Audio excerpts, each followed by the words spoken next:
ஓம் சக்தி. ஓம் ஆதிபராசக்தி. என் தங்க பிள்ளையே, இன்று உன் தாயானவள் உனக்கு ஒரு முக்கிய செய்தியை தருவதற்கு ஓடோடி வந்திருக்கின்றேன். இந்த பதிவை நீ முழுவதுமாக கேட்டுவிட்டால் இன்னும் 24 மணி நேரத்தில் உனக்கு ஒரு நற்செய்தியை கொடுக்க போகிறேன். என் தங்க பிள்ளையே, அலட்சியமாக இந்த தாயை நினைத்து விடாதே. என்னை நம்பி இந்த பதிவை முழுமையாக கேட்பவர்களுக்கு என்னுடைய லீலைகள், என்னுடைய அற்புதங்கள் என்னவெல்லாம் மனதார நினைத்து இந்த பதிவை முழுவதுமாக கேட்கிறாயோ அது அனைத்துமே 24 மணி நேரத்தில் நடத்தி கொடுப்பது இந்த தாயின் சவாலாக விட்டு சொல்கின்றேன்.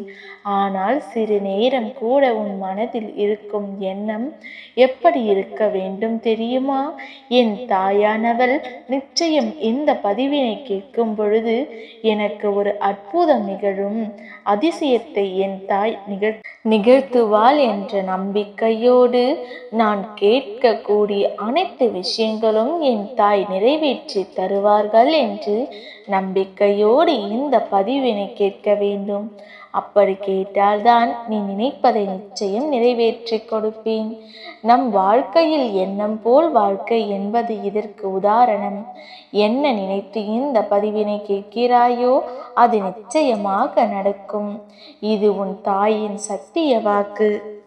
சிறு அளவு கூட மற்றவர்களுக்கு நடப்பது போல எனக்கு எந்த வேண்டுதலும் நடக்கவில்லை, எதுவும் நடக்கவில்லை என்று என் தங்க பிள்ளை இந்த பதிவினை ஒரு நாளும் கேட்கக்கூடாது. நம்பிக்கையோடு முழுமையாக கேட்பவர்களுக்கு நான் குறித்த நேரத்தில் நல்லது நடந்தே தீரும். பிறகு முக்கிய விஷயம் ஒன்றை உனக்கு கூறுகின்றேன், அதற்கு நீ தயாராக இரு. இந்த பதிவின் மூலமாக இந்த தாயானவள் உனக்கு ஒன்று சொல்ல இருக்கின்றேன். அதனால் கவனமாக கேள், தனிமையில் கேள் என் தங்கமே. சில நாட்களாக ஒரு சில விஷயத்தை நினைத்து என் செல்ல பிள்ளை அழுது கொண்டிருக்கிறாய். தாயே, நான் நம்பியதெல்லாம் என்னை ஏமாற்றிவிட்டது. எனக்கென இருக்கக்கூடிய அனைத்து விஷயங்களையும் இழந்துவிட்டேன்.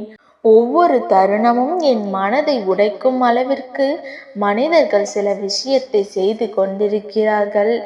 இதை நினைத்து நான் ஏன் வாழ வேண்டும் என்று என் எண்ணங்கள் தோன்றுகிறது.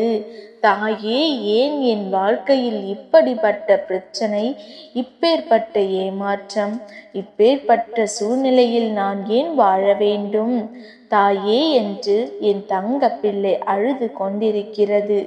உண்மைத்தானே செல்லமே? உண்மை என்றால் ஆம் தாயே என்று எனக்கு குறும் செய்தி அனுப்பி வைக்க வேண்டும். ஒவ்வொரு தருணமும் என் பிள்ளை மனமுடையும் அளவிற்கு சில மனிதர்கள் ரணப்படுத்தி கொண்டிருக்கிறார்கள். ஆனால் என் தங்க பிள்ளையே, ஆடாத ஆட்டமெல்லாம் அவர்கள் வாழ்க்கையில் எப்படி அடக்கி உன் காலடியில் விழ வைக்க வேண்டும் என்று இந்த தாயானவளுக்கு தெரியும். அதனால் தாய் இருக்கிறார்கள் என்று இன்னும் தைரியமாக இருக்க வேண்டும். அதேபோல் சில விஷயமானது எப்படி நடந்து கொண்டிருக்கிறது தெரியுமா? உன் வாழ்க்கையில் சில பண உதவி கேட்டு அப்படியே கையேந்தி நிற்கின்றார்கள். அவர்களுக்கு போனால் போகட்டும் என்று உன்னுடைய பணத்தை அவர்களுக்கு கொடுத்தாய். ஆனால் அந்த நன்றி கெட்ட மனிதர்கள் நீ இப்பொழுது கேட்கும்போது என்னால் கொடுக்க முடியாது என்று எதிரியாக உன்னால் என்ன பண்ண முடியுமோ பண்ணிக்கோ என்று ஆணவமாக இருக்கிறார்கள். ஆனால் என் செல்லமே, இதை நினைத்து கவலைப்பட்டு கொண்டிருக்கிறாய். உனக்கு எப்படியாவது வாங்கி கொடுக்க வேண்டுமோ அப்படி தேடி வரும்படி நான் செய்ய போகிறேன். அவர்கள் ஓடி வந்து உன்னிடம் கொடுத்துவிட்டு செல்வார்கள். அந்த அளவிற்கு என் தங்க பிள்ளைக்கு நான் தைரியமும் அவர்களுக்கு பயமும் உருவாக்கியிருக்கின்றேன். என் செல்லமே, பல பேர் உன்னை அவமானப்படுத்தியிருக்கலாம். பல பேர் பேச்சுக்களால் நீ கஷ்டப்பட்டிருக்கலாம். கண்ணீர் வடிக்காதே என் தங்கமே. இந்த கஷ்டமான நேரத்தில்தான் பல பேர் முகம் உன் கண்ணில் காட்டக்கூடிய நேரம் வந்து விட்டது. அதனால் நீ கவலைப்படாமல் இரு. உன் தாய் நான் இருக்கின்றேன். உனக்கான காலம் கனிந்து விட்டது என் பிள்ளையே. இது நாள் வரை நீ பட்ட துன்பங்களும் கஷ்டங்களும் உன்னை விட்டு விலகும் நேரம் இது. அம்மாவை தவற விடாது என் பிள்ளையே. நீ நினைத்த காரியம் கைகூடும், நல்லதே நடக்கும். ஓம் சக்தி. ஓம் ஆதிபராசக்தி.